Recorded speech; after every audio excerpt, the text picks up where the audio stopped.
एक बार फिर से आपका स्वागत है अपने इस मंच पर। आज केंद्रीय चुनाव आयोग ने लोकसभा का जो चुनाव है उसके लिए अपनी जो है गाइडलाइन जारी कर दी है, आचार संहिता को लागू कर दिया है और जो है चुनाव की व्यवस्था किस तरह से होगी इन सभी चीजों के बारे में बता दिया है। चुनाव कितनी क्लियर होंगे, कितनी ज्यादा जो है क्लियरिटी है, कितना ट्रांसपेरेंसी है, क्या मतलब जो वहां की जो व्यवस्था है, चुनाव लड़ने वाले जो प्रवक्ता है, चुनाव को जो सपोर्ट करने वाले जो है उन सबों को ये जो है गाइडलाइन जारी करवा दिया गया है कि इस बार का चुनाव जो है वो किस तरह से होंगे और क्या व्यवस्था है, क्या बोलने हैं, क्या नहीं बोलने हैं, सारी चीजों को एक तरह से जो है। और ये भी कहा गया है कि इस बार का चुनाव जो है वो इशू बेस्ड जो है पॉलिटिक्स हो, यानी कि भारत के अंदर क्या मुद्दे हैं उस चीज पर पॉलिटिक्स हो, न कि रिलीजियस और हेट स्पीच जो है मतलब देखने को मिले। इन सभी चीजों पर देखना बाकी कि आगे होता क्या है। आचार संहिता भी हो चुकी है लागू और चुनाव की व्यवस्था भी है सरगर्मियों के साथ तेज,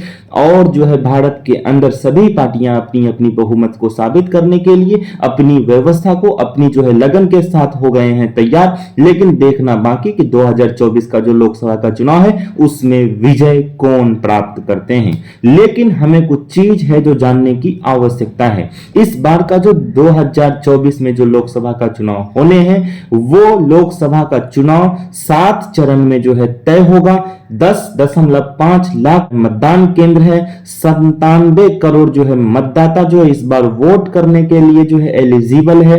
और जो है 4 जून तक जो है चुनाव को जो है गिनती शुरू होगी और जो है 6 जून तक जो है चुनाव की व्यवस्था पूर्ण रूप से हो जाएगी और मालूम चल जाएगा कि देश में किसकी सरकार बनी। तो ये सारे व्यवस्था हैं, ये सारी व्यवस्था के साथ भारत का जो लोकसभा का चुनाव है वो होने तय हुए हैं। तो आपसे हमारा एक सवाल यह है कि क्या सच में जिस तरह से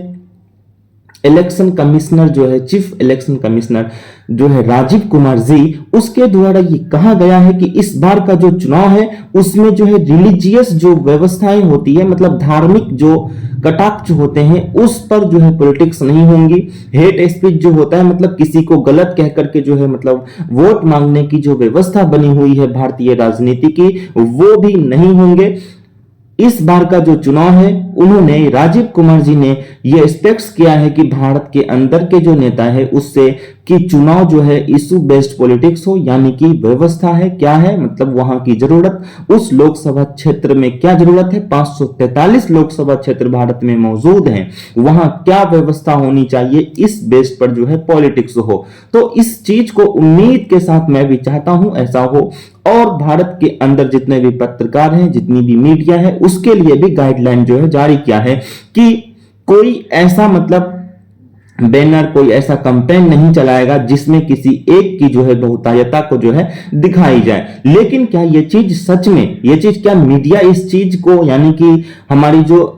इलेक्शन कमिश्नर के जो मतलब गाइडलाइंस हैं, हमारा जो केंद्रीय चुनाव आयोग का जो मतलब ये जो गाइडलाइंस जो है उसको फॉलो करेगी? तो इस पर सवाल उठता है कि बहुत हद तक लगता है नहीं। ऐसा इसलिए क्योंकि अभी तक के हाल फिलहाल के बयानों से, हाल फिलहाल के न्यूज से, हाल फिलहाल के जो डिबेट है उससे ये चीज साबित होता है कि कहीं ना कहीं भारत की मीडिया एक पक्षीय है और जो है कहीं ना कहीं किसी एक पक्ष में सपोर्ट होकर के जो है पूर्ण रूप से अपने को व्यस्त करे हुई है। बाकी अगर विपक्ष की बात करें तो विपक्षों को वो एक आध 2-4 लाइन में समेट करके पूरी व्यवस्था को बांध देते हैं और पूर्ण रूप से जो है अभी मौजूद जो सरकार है उसकी तरफदार में जो है लग जाती है। तो क्या यह चीज देखने योग्य होगा कि 2024 का लोकसभा का चुनाव केंद्रीय चुनाव आयोग के गाइडलाइन और व्यवस्था को सुधारने की उसकी अपील क्या सच में हमारी जो जमीनी स्तर है उस पर लागू होंगी? तो ये चीज कहीं ना कहीं लगता है इसमें भेद होगा, इसमें विभेद जो है देखने को मिलेगा। और हां, क्या चुनाव की व्यवस्था के साथ जिस तरह से चुनाव के समय काल में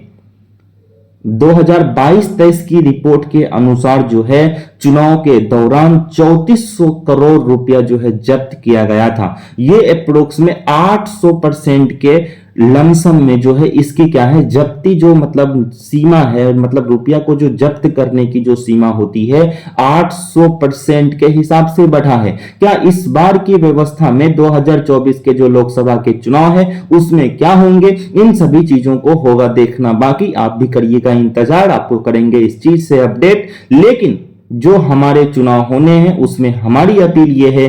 कि इस बार लोकसभा का चुनाव व्यवस्था को बदलने के लिए सारी व्यवस्थाओं की परिपूर्णता को, सारी व्यवस्था के गंतव्य स्थान को जान करके वोट करना है। और हमारे देश के अंदर जो यंग जनरेशन है, जैसे कि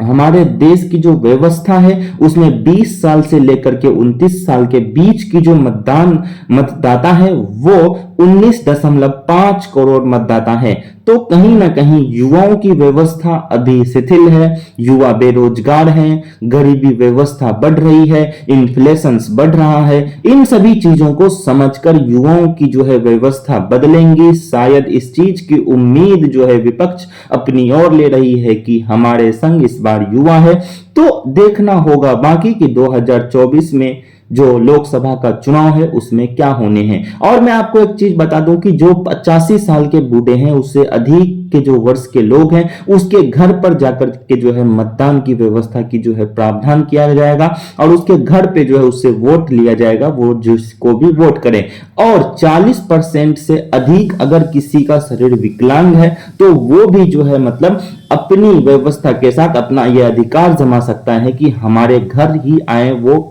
ताकि मैं वोट कर सकूं। इन सभी व्यवस्था के साथ जो है चुनाव की व्यवस्था हो गई है शुरू। तो आप भी करिए इंतजार, देश के अंदर होता क्या है और लोकसभा का जो चुनाव है इस बार होता क्या है। धन्यवाद।